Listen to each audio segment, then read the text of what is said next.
നമുക്ക് ഖബറിൽ ഒരു കൂട്ടുകാരനെ വേണ്ടേ? തീർച്ചയായിട്ടും നമുക്ക് എല്ലാവരും ആഗ്രഹിക്കുന്നത് നമുക്ക് ഖബറിൽ ഒറ്റക്ക് കിടക്കുമ്പോൾ ഒരു കൂട്ടുകാരനെ വേണമെന്നാണ്. കാരണം ദുനിയാവിൽ നമുക്ക് കൂട്ടുകാരില്ലെങ്കിൽ കുഴപ്പമില്ല, ഇവിടെ ആരെങ്കിലും നമ്മളെ എന്തെയും സഹായിക്കും, കുടുംബക്കാരുണ്ട്, എല്ലാവരും ഉണ്ട്. പക്ഷെ ഖബർ അങ്ങനെയല്ല. ഖബറിൽ നിങ്ങൾക്ക് എത്ര ദുനിയാവിൽ കൂട്ടുകാരുണ്ടെങ്കിലും മില്യൺസ് ഫോളോവർ ഉണ്ടെങ്കിൽ അതൊന്നും ഖബറിൽ നിങ്ങൾക്ക് ഉപകാരപ്പെടില്ല. അപ്പൊ ഖബറിൽ നിങ്ങൾ ആലോചിച്ച് വെക്കാം, നമ്മളെ മയ്യത്ത് കൊണ്ടുപോയിട്ട് ഖബറിൽ വെക്കുന്നുണ്ട്, എല്ലാവരും വരുന്നുണ്ട്, അവിടെ എല്ലാം മണ്ണിട്ടിട്ട് നിങ്ങൾ കണ്ടിട്ടുണ്ടോ? മണ്ണിട്ടിട്ട് മൂടും, കല്ലുകൾ വെക്കും, പലകളൊക്കെ വെക്കും, ഒരു ചെറിയ ഗ്യാപ്പ് ഉണ്ടെങ്കിൽ അവിടെ എന്തെങ്കിലും മണ്ണിട്ട് മൂടി ഇരുട്ടാക്കിയിട്ടാണ് അവിടെ എല്ലാം മണ്ണിട്ടിട്ട് എല്ലാവരും പോകുന്നത്. ആ പോയ ശേഷം 2 മലക്കുകൾ വരും, മൻ റബ്ബുക മൻ ദീനുക മൻ നബിയുക എന്ന് വലിയൊരു ശബ്ദത്തിൽ നിന്നോട് അങ്ങനെ ഒറ്റക്ക് നിങ്ങൾ പിന്നെ നിങ്ങളെ ദുനിയാവുമായിട്ട് എല്ലാ കണക്ഷനും പോയി, പിന്നെ നെറ്റില്ല, ഇന്റർനെറ്റ് ഒന്നുമില്ല, ആരും സഹായിക്കാൻ വരില്ല. അപ്പത്തെ ആ ഒരു രംഗം ഒന്ന് ആലോചിച്ച് വെക്കുക. അപ്പൊ കൂട്ടുകാരനെ വേണ്ടേ? അപ്പൊ മലക്കുകൾ അദാബിൽ നിന്ന് നിങ്ങളെ രക്ഷിക്കാൻ ഒരു കൂട്ടുകാരൻ. റസൂലുള്ളാഹി സ്വല്ലല്ലാഹു അലൈഹി വസല്ലം തങ്ങൾ പറഞ്ഞു, ആരെങ്കിലും എല്ലാ ദിവസവും സൂറത്തുൽ മുൽക്ക് പാരായണം ചെയ്താൽ അയാൾക്കത് ഖബറിൽ നിന്ന് അദാബിൽ നിന്ന്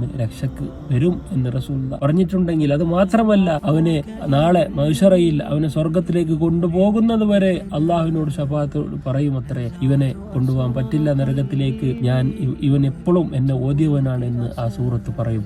30 ആയത്തുള്ള സൂറത്തുൽ മുൽക്ക് എന്ന ഒരു സൂറത്ത്, പേജ് നമ്പർ 562 ഈ സൂറത്ത് എല്ലാവരും പതിവാക്കുക. നിങ്ങൾക്ക് ഖബറിൽ നിന്ന് രക്ഷ വേണ്ടേ? അപ്പൊ ഇത് നമ്മൾ മദ്രസയിൽ പഠിച്ചതാണ്, എല്ലാവരും കേട്ടതാണ്, എല്ലാവരും ഓതി വന്നതായിരുന്നു. പക്ഷെ ഇപ്പൊ ഇന്റർനെറ്റും ഈ ടിക്ടോക്കും പിന്നെ ഇൻസ്റ്റാഗ്രാമൊക്കെ വന്നപ്പോ ഖുർആൻ ആരും തൊടാതായി പോയി. ഇപ്പൊ ഉമ്മമാർ എല്ലാ ദിവസവും അൽഹംദുലില്ലാഹ് നമ്മുടെ ഉമ്മമാർ എല്ലാ ദിവസവും സൂറത്തുൽ മുൽക്ക്, സൂറത്തുൽ വാഖിയ, സൂറത്തുൽ യാസീൻ എല്ലാം ഓതുന്നവരാണ്. അതേപോലെ അള്ളാഹുവിന് ഏറ്റവും ഇഷ്ടം അതുപോലുള്ള ഇബാദത്തുകളാണ്. ഏതായാലും കുഴപ്പമില്ല, ചെറിയതായാലും കുഴപ്പമില്ല, നിങ്ങൾ എല്ലാ ദിവസവും ഒരു കുല്ലുവല്ലാഹ് ഓതുന്നവനായാലും അത് നിത്യവും ചെയ്യുന്ന ഏത് ഇബാദത്താണോ അതാണ് നിങ്ങൾ ചെയ്യുന്നതിൽ വെച്ചല്ല അള്ളാഹുവിന് ഏറ്റവും ഇഷ്ടം. അപ്പൊ നമ്മുടെ ഉമ്മമാർ എപ്പോഴും ഓതുന്ന ആ സൂറത്തുകൾ ഒരു ദിവസം ഓതാതെ കിടക്കാറില്ല. അപ്പൊ ആ ഒരു സൂറത്ത് അവരെ സ്വർഗത്തിലേക്ക് എത്തിക്കും.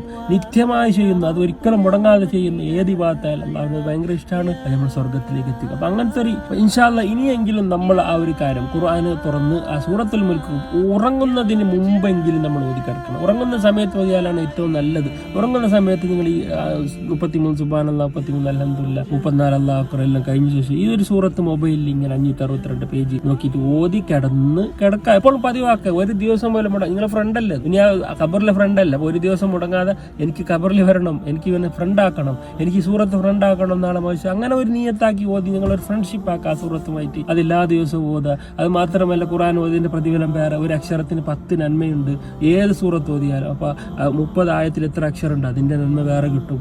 അങ്ങനെ ഒരുപാട് ഖുർആനിലേക്ക് നമ്മൾ വരണം. അപ്പൊ ഇത് എല്ലാവരിലേക്ക് ഷെയർ ചെയ്യുക. കാരണം നിങ്ങൾ ഓതി മറ്റുള്ളവരിലേക്ക് ഷെയർ ചെയ്താൽ മരണപ്പെട്ട് കഴിഞ്ഞാലും ആരൊക്കെ ഓതുന്നുണ്ടോ അതിന്റെ പ്രതിഫലം നിങ്ങൾക്ക് ഖബറിൽ കിട്ടും. അപ്പൊ ഈ ഒരു സൂറത്ത് ഓതാ അതിനാരും കിടന്നുറങ്ങാൻ പാടില്ല. ഉറങ്ങിക്കോ, പക്ഷെ ഇത് കുഴപ്പമൊന്നുമില്ല. നിങ്ങൾ നിസ്കരിക്കാതെ ഇത് ഓതിയിട്ട് കാര്യമില്ല. നിസ്കാരം വേണം മെയിനായിട്ട്. അത് പിന്നെ പറയേണ്ട ആവശ്യമില്ല. നിസ്കരിച്ചുകൊണ്ട് നിങ്ങൾ ഓതണം. ഇനി ഓതാതെ കിടന്നാൽ കുഴപ്പമില്ല. നിങ്ങൾക്ക് അത്രയും കോൺഫിഡൻറ്റ് ഉണ്ടെങ്കിൽ ഖബറിൽ കുഴപ്പമില്ല, ഞാൻ കിടന്നോളാന്നുണ്ടെങ്കിൽ ഓതണ്ട. അപ്പൊ ഈ ഒരു സൂറത്ത് ഓതാ എല്ലാവരിലേക്ക് എത്തിക്കുക. അപ്പൊ എല്ലാ ദിവസവും നിങ്ങൾ ഇത് മാത്രമല്ല, ഈ ഞാൻ പറഞ്ഞ സൂറത്ത് യാസീൻ, സൂറത്ത് റഹ്മാൻ, സൂറത്ത് വാഖിയ, സൂറത്ത് സജദ.